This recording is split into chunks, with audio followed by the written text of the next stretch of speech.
చెపాక్ వేదికగా Chennai super Kings Punjab Kings కి మధ్య జరిగిన మ్యాచ్లో పంజాబ్ జట్టు 7 వికెట్ల తేడాతో గెలిచి చెన్నైకి గట్టి షాక్ ఇచ్చింది.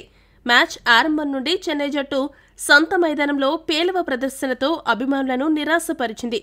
ఇక ఈ మ్యాచ్లో గెలిచి ఉంటే చెన్నైకి టాప్ 2 లేదా టాప్ 3కి వెళ్లే ఛాన్స్ ఉండేది.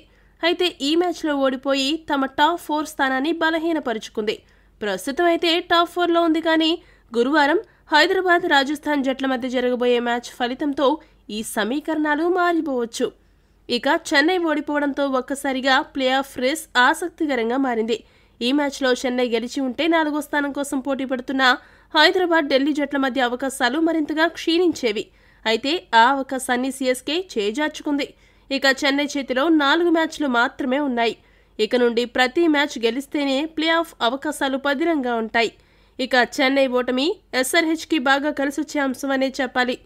ఎందుకంటే హైదరాబాద్ చేతిలో ఇంకా 5 మ్యాచ్లు ఉన్నాయి. వారు జాగ్రత్తగా ఆడి అన్ని మ్యాచ్లలోనూ విజయం సాధిస్తే అప్పుడు చెన్నై ఢిల్లీ జట్ల గెలుపు ఓటములతో సంబంధం లేకుండా ఆ జట్టు టాప్ 4 స్థానాన్ని కైవసం చేసుకుంటుంది.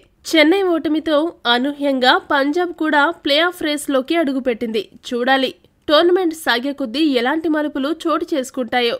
మరి ఈరోజు రాజస్థాన్పై హైదరాబాద్ గెలవగలదా? మీ అభిప్రాయాన్ని తెలియజేయండి. మరిన్ని అప్డేట్స్ కోసం మా ఛానల్ను సబ్స్క్రైబ్ చేసుకోండి.